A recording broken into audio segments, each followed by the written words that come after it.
আমি ছাত্রনেতা জনাব নুরুল ইসলাম সাদ্দামকে তার মূল্যবান বক্তব্য পেশ করার জন্য অনুরোধ করছি। নারায়ে তাকবীর, নারায়ে তাকবীর, ইসলামী ছাত্র শিবির জিন্দাবাদ জিন্দাবাদ, সাদ্দাম ভাইয়ের আগমন শুভেচ্ছা স্বাগতম, শুভেচ্ছা স্বাগতম, সাদ্দাম ভাইয়ের আগমন, বাগেরহাটবাসীর পক্ষ থেকে লাল গোলাপ শুভেচ্ছা, মৌলভীবাসীর পক্ষ থেকে লাল গোলাপ শুভেচ্ছা, লাল গোলাপ শুভেচ্ছা, মৌলভীবাসীর পক্ষ থেকে নারায়ে তাকবীর। সম্মানিত উপস্থিতি, আপনারা যারা দাঁড়িয়ে আছেন, যে যার জায়গায় বসে পড়ুন। আশেপাশে যারা আছেন সবাই প্রোগ্রাম স্থলে চলে আসুন। এখনই আমাদের প্রধান বক্তা ইসলামী ছাত্র শিবিরের কেন্দ্রীয় সেক্রেটারি জেনারেল আমাদের মাঝে মূল্যবান বক্তব্য রাখবেন।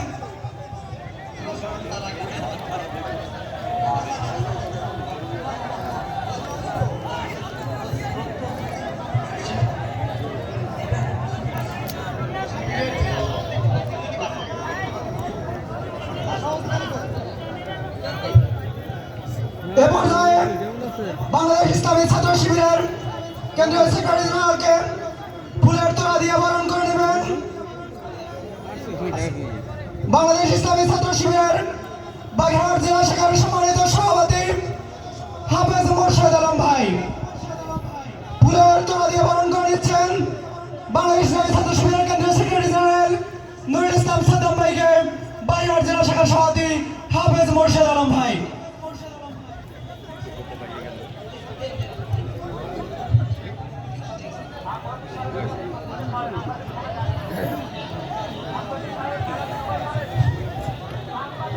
আউযু বিল্লাহি মিনাশ শাইতানির রাজিম।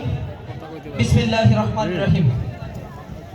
আলহামদুলিল্লাহি কাফা ওয়া সালামুন আলা ইবাদিহিল্লাযিনা ইসতাফা, আম্মা বা'দ। রব্বি ইশরাহ লি সাদরি ওয়া ইয়াসসির লি আমরি ওয়াহলুল উকদাতাম মিন লিসানি ইয়াফকাহু কওলি। মানবতার মুক্তির আন্দোলন বাংলাদেশ জামাত ইসলামী বাগেরহাট 4 আসনের উদ্যোগে আয়োজিত আজকের এই বিশাল ছাত্র যুব সমাবেশে আমাদের মাঝে উপস্থিত রয়েছেন বাগেরহাট জেলা শাখার সংগ্রামী আমির, উপস্থিত অন্যান্য নেতৃবৃন্দ।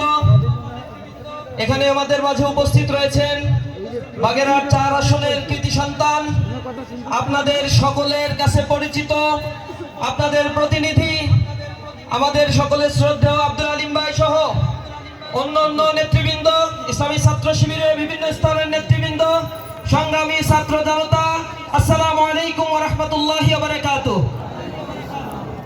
আপনাদের রোদের মধ্যে অনেক কষ্ট হচ্ছে বোঝা যাচ্ছে, আবার জুমার দিন হওয়ার কারণে আমি দুঃখ প্রকাশ করছি।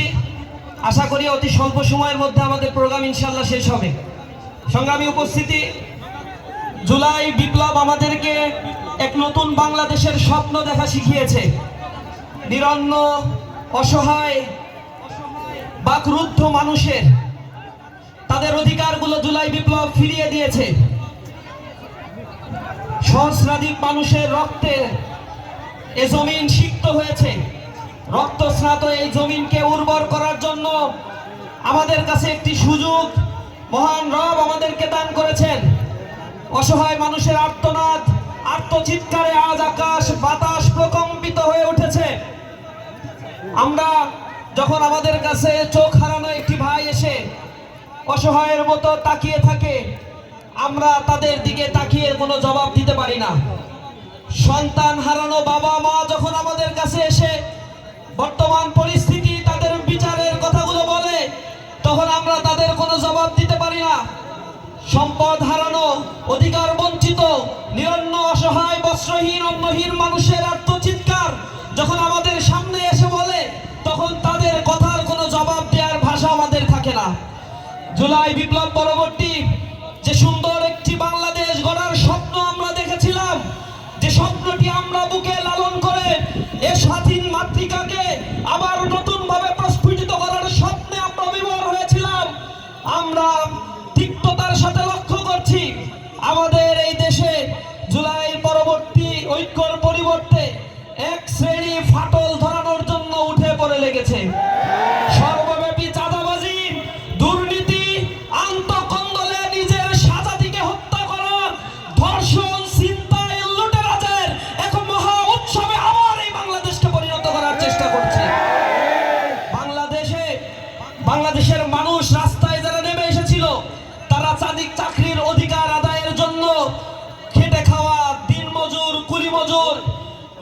রিক্সা শ্রমিক, ব্যবসায়ী তারা রাস্তায় নেমে জীবন দেয় নাই।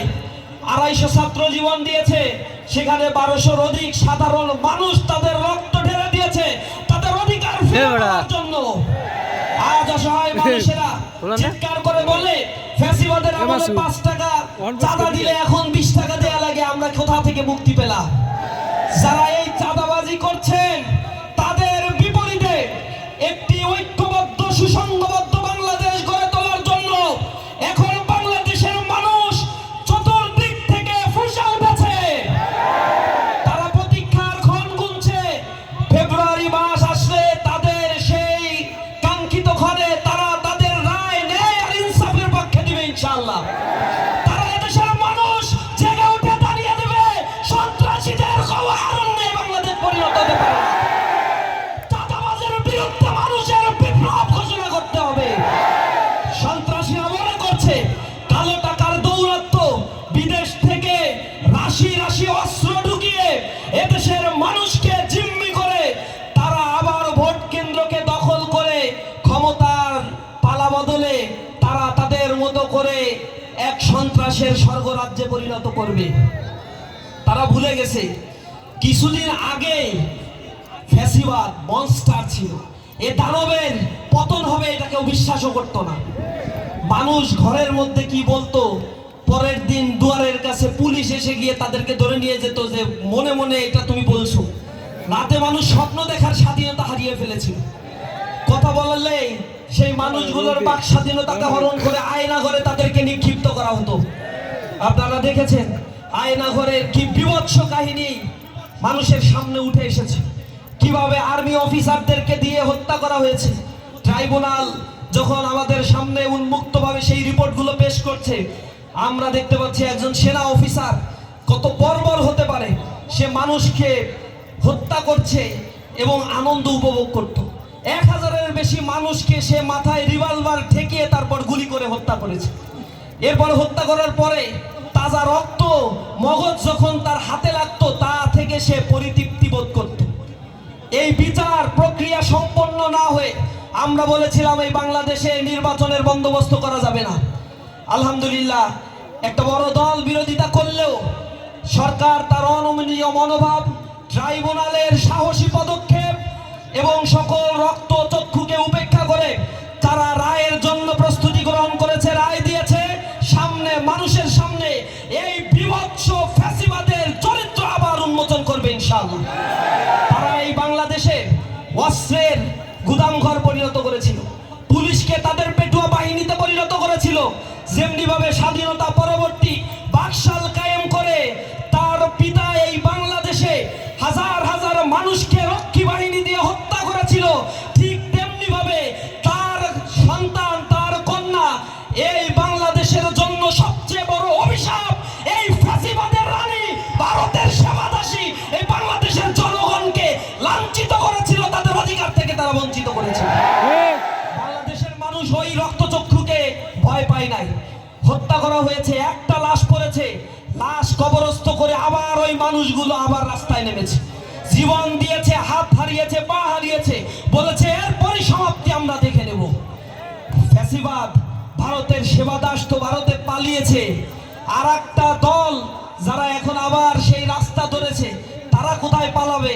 তাদের তো পালানোর আর জায়গা নাই। যদি তোমাদের বাংলাদেশেই থাকতে হয় তাহলে বাংলাদেশ পন্থীদেরকে নিয়েই এই সমাজে নতুন বাংলাদেশের মেরুকরণের স্বপ্ন দেখতে হবে। আজ বাংলাদেশের প্রত্যন্ত অঞ্চলের মানুষগুলো বোবা কান্না শুরু করেছে, আবার তারা বলতে শুরু করেছে এজন্যই কি আমরা এই জুলাইয়ের আন্দোলনের রাস্তায় নেমেছিলাম। তারা আজ হতাশাগ্রস্ত হয়েছে। জামাত ইসলামী নতুন একটি ভোরের স্বপ্ন আপনাদের সামনে দেখাতে চেষ্টা করছে। জামাত ইসলামীর পক্ষ থেকে যারা এই পর্যন্ত সংসদ সদস্য নির্বাচিত হয়েছে তাদের নামে মাইক্রোস্কোপ যন্ত্র দিয়ে দুদক এন্টি করাপশন কমিটি গঠন করেও 4 আনা পয়সার দুর্নীতি তাদের নামে সার্চ লাইট দিয়ে খুঁজে বের করতে পারে না। তারা মন্ত্রিত্ব চালিয়েছে, কিন্তু মন্ত্রী পরিষদের দায়িত্ব শেষ করে সসম্মানে সেখান থেকে তারা নিয়ে চলে এসেছে। তাদের নামে দুর্নীতির এক কানাকড়ি অভিযোগ তারা দায়ের করতে পারে নাই।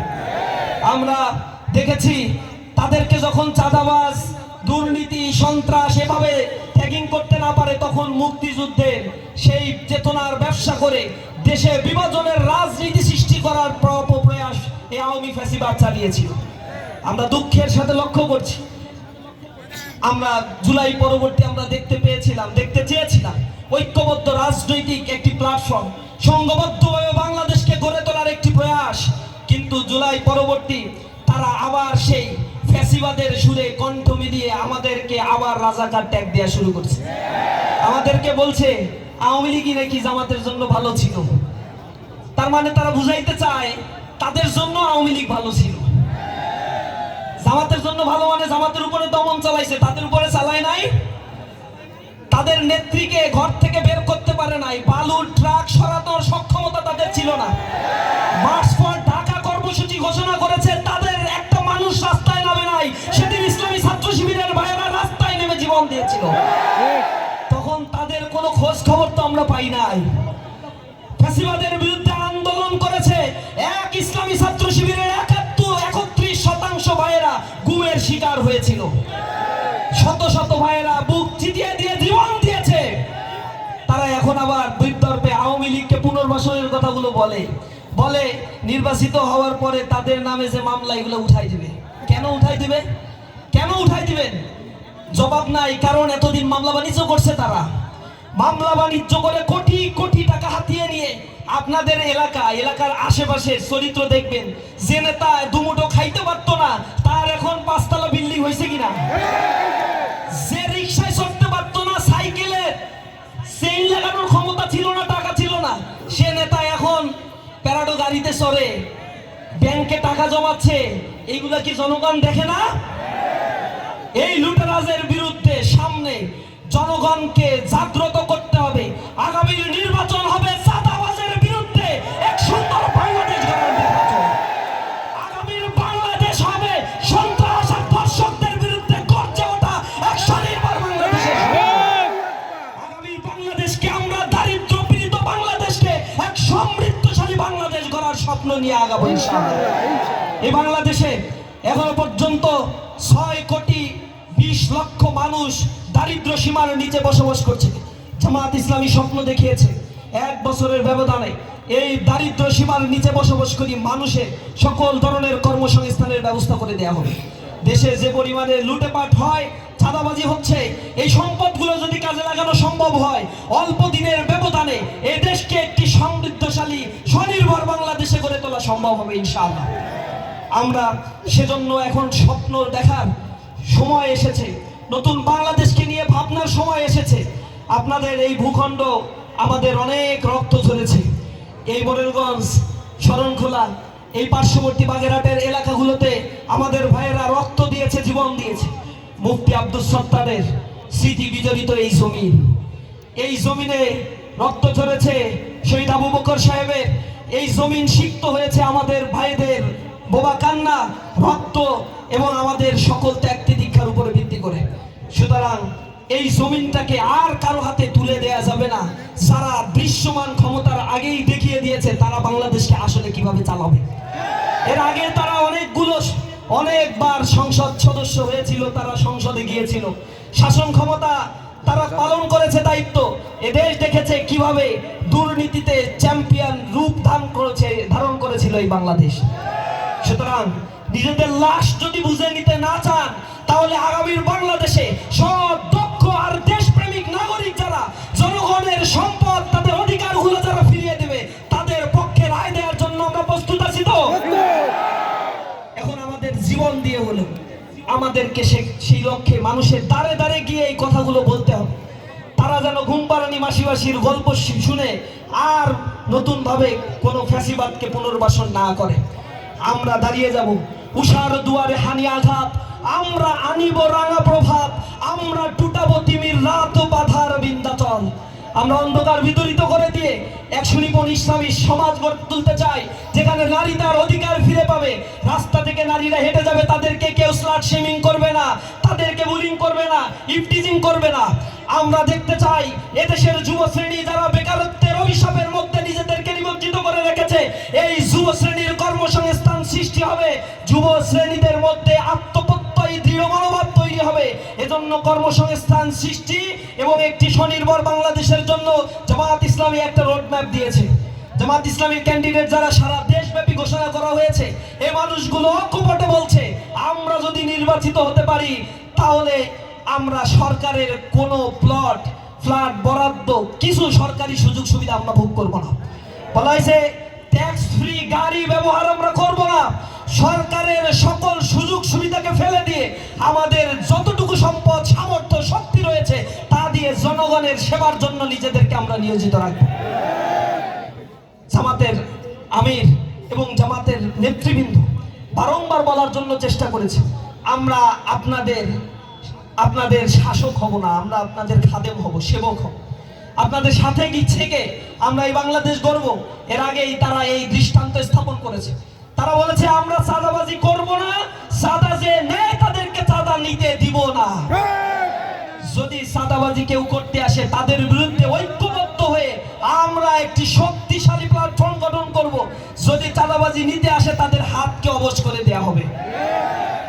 এদেশের যুবক শ্রেণী যদি কর্মসংস্থান সৃষ্টি হয়, উদ্যোক্তা হয়ে গড়ে উঠতে পারে এবং ব্যাংকগুলো যদি বিনা সুদে তাদেরকে ঋণ দেয়, এরপরে সরকারি যুব উন্নয়নের পক্ষ থেকে কর্মসংস্থান সৃষ্টি করার জন্য যুব উন্নয়ন কেন্দ্রগুলোতে যদি প্রশিক্ষণ দেয়, বিদেশে যাওয়ার জন্য যে মধ্যস্বত্বভোগী যারা আছে তাদের দৌরত্ব কমিয়ে সরাসরি সরকারি অর্থায়নে যথাযোগ্যভাবে একজন যুবককে যদি বিদেশে ট্রেন আপ করে পাঠানো সম্ভব হয়, তাহলে বাংলাদেশ 1 বছরের ব্যবধানে অন্তত 2 কোটি মানুষের কর্মসংস্থান সৃষ্টি করা সম্ভব হবে। এবং সেই কল্যাণকামী অর্থনীতি, কল্যাণকামী রাষ্ট্র ব্যবস্থা গড়ে তোলার জন্যই জামাত ইসলামী মানুষদেরকে আশার আলো দেখাচ্ছে। জামাত ইসলামী সেটা করবে। সেজন্য বাংলাদেশের প্রত্যন্ত অঞ্চলগুলোতে মানুষ এখন জেগে উঠেছে, তরুণ সমাজ রায় দিচ্ছে। বিশ্ববিদ্যালয়গুলোতে আপনারা দেখেছেন যারা তাদের চেতনার কথা বলেছে, স্লাট শেমিং করেছে, আদারিং করেছে, যারা নানা ধরনের ট্যাগিং করেছিল আমাদের বলেছিল গুপ্ত, আমাদের বলছে 15 বছর আন্দোলনে আপনাদের আমরা কোথাও দেখি নাই, আমাদেরকে নাকি তারা কোনো জায়গায় দেখে নাই। ঘুমিয়ে ঘুমিয়ে স্বপ্ন দেখছে তারা এবং মনে করছিল প্রথম দিকে এমনি ক্ষমতায় চলে যাওয়া যাবে হয়তো, এবং নির্বাচনটাই চাইছে তারা। 5 আগস্টে এত বড় পরিবর্তন হওয়ার পরে 7 আগস্টে সমাবেশ করে বলছে নির্বাচন দিতে হবে। হত্যাকাণ্ড ঘটানো হয়েছে, জুলাইয়ে রক্ত দিয়েছে, বাংলাদেশকে স্বৈরাচার মুক্ত করার পরে সংস্কারের প্রয়োজন রয়েছে। সকল কিছু উপেক্ষা করে ক্ষমতায় যাওয়াকেই প্রায়োরিটি দিয়েছে। যখন রাষ্ট্রে কোনো সরকার ছিল না তখন তারা দাবি করেছে তাদেরকে ইলেকশন দিয়ে ক্ষমতায় নিয়ে যেতে হবে। তখন তারা মনে করছিল এখন ইলেকশন দিলে তো সাথে 280 সিট নিয়ে এমনি সংসদ গঠন করবে। এখন দিন যত যাচ্ছে, অবস্থা যখন টার্ন নিচ্ছে, পাশার দান যখন বদলে যাচ্ছে, তখন মনের মধ্যে সংশয় সৃষ্টি হয়েছে। কিছুদিন পরে দেখবেন বলবে বাংলাদেশে এখন পরিস্থিতি খারাপ, নির্বাচনের এখন কি দরকার, কিছুদিন প্রয়োজনে একটু পিছান। এই পিছটা ইতিমধ্যেই আমরা লক্ষ্য করছি তাদের মধ্যে। বাংলাদেশে ফেব্রুয়ারিতে ইলেকশন হতে হবে। বাংলাদেশে যে সংস্কারগুলো হয়েছে তার জন্য গণভোটের দাবি করা হয়েছে। নির্বাচনের পূর্বে গণভোট দিতে হবে।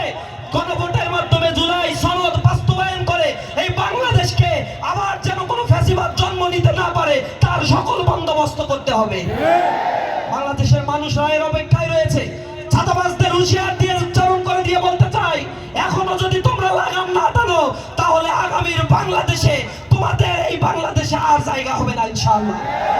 জনগণ তাদের রায় দিয়ে বুঝিয়ে দিবে কোন আধিপত্যবাদী শক্তি, কোন সন্ত্রাসী গোষ্ঠীর জায়গা এই বাংলাদেশের জমিনে হবে না। আমরা চাই আগামীতে নতুন বন্দোবস্তে সকল রাজনৈতিক জনকল্যাণমূলক কার্যক্রমের মধ্য দিয়ে মানুষের পালস বোঝার জন্য চেষ্টা করুক। জনগণের পাশে গিয়ে তারা জনগণের অধিকার নিয়ে কথা বলুক এবং জনগণের কথা অনুযায়ী রাষ্ট্র পরিচালনা করার জন্য যে প্রতিশ্রুতি তারা দিচ্ছে এই প্রতিশ্রুতিগুলো তারা বাস্তবায়ন করুক। আমরা সর্বোপরি আশা জায়গায় আপনাদেরকে উদাত্তভাবে বলতে চাই, বাগেরহাট 4 আসনটা নিঃসন্দেহে আমাদের জন্য অনেক গুরুত্বপূর্ণ একটা আসন। এর আগে এখানে আল্লাহ রাব্বুল আলামিন আমাদেরকে সম্মানিত করেছিলেন, নিঃসন্দেহে ভবিষ্যতেও এই সম্মান আল্লাহ রাব্বুল আলামিন আমাদের দিবেন। সবাই নিজ নিজ জায়গা থেকে সর্বোচ্চ শক্তি বিনিয়োগ করে আমাদের দাওয়াতগুলো মানুষের কাছে, কথাগুলো মানুষের কাছে পৌঁছে দেওয়ার উদাত্ত আহ্বান জানিয়ে আমার কথা শেষ করছি। আসসালামু আলাইকুম ওয়া রাহমাতুল্লাহি ওয়া বারাকাতুহু।